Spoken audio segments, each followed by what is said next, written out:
ಮಕ್ಕಳೇ, ನಾವಿಂದು ರುಚಿಗಳ ಬಗ್ಗೆ ತಿಳಿಯೋಣ. ಎಷ್ಟು ರುಚಿಗಳು ಇದ್ದಾವೆ, ಯಾವ ಪದಾರ್ಥದಲ್ಲಿ ಯಾವ ರುಚಿಯ ಅಂಶ ಇರುತ್ತದೆ ಎಂಬುದನ್ನು ತಿಳಿಯೋಣ.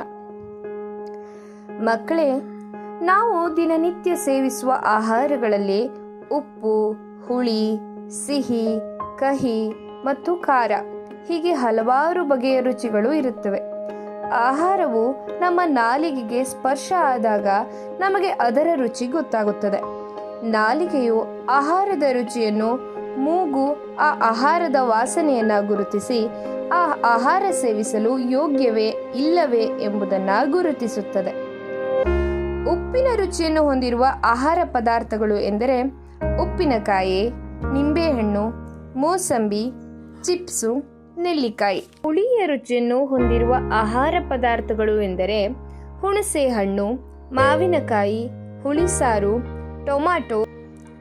ಸಿಹಿ ರುಚಿಯನ್ನು ಹೊಂದಿರುವ ಆಹಾರ ಪದಾರ್ಥಗಳು ಎಂದರೆ ಜೇನುತುಪ್ಪ, ಕಬ್ಬು, ಸಕ್ಕರೆ, ಪಾಯಸ, ಕರದಂಟು, ಜಿಲೇಬಿ, ಬೆಲ್ಲ, ಪೇಡೆ, ಕಡುಬು. ಕಹಿಯ ರುಚಿಯನ್ನು ಹೊಂದಿರುವ ಆಹಾರ ಪದಾರ್ಥಗಳು ಎಂದರೆ ಇಂಗು, ಹಾಗಲಕಾಯಿ, ಬೇವು, ಕಸೆಕಸೆ ಮುಂತಾದವು. ಖಾರದ ರುಚಿಯನ್ನು ಹೊಂದಿರುವ ಆಹಾರ ಪದಾರ್ಥಗಳು ಎಂದರೆ ಮೆಣಸಿನಕಾಯಿ, ಮೆಣಸು, ಲವಂಗ, ದಾಲ್ಚಿನ್ನಿ, ಶುಂಠಿ, ಬೆಳ್ಳುಳ್ಳಿ.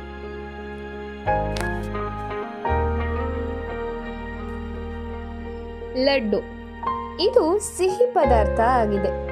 ಐಸ್ ಕ್ರೀಮ್ ಸಿಹಿಯಿಂದ ಕೂಡಿರುತ್ತದೆ ಹಾಗೂ ತಣ್ಣಗೆ ಇರುತ್ತದೆ.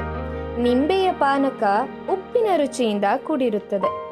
ನಾವು ಅನಾರೋಗ್ಯದಿಂದ ಇದ್ದಾಗ ಸೇವಿಸುವ ಮಾತ್ರೆ, ಔಷಧಿಗಳು ಕಹಿಯಿಂದ ಕೂಡಿರುತ್ತವೆ.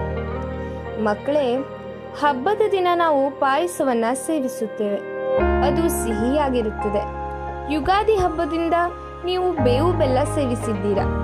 ಅದು ಸಿಹಿ ಹಾಗೂ ಕಹಿಯ ಅನುಭವವನ್ನು ನೀಡುತ್ತದೆ.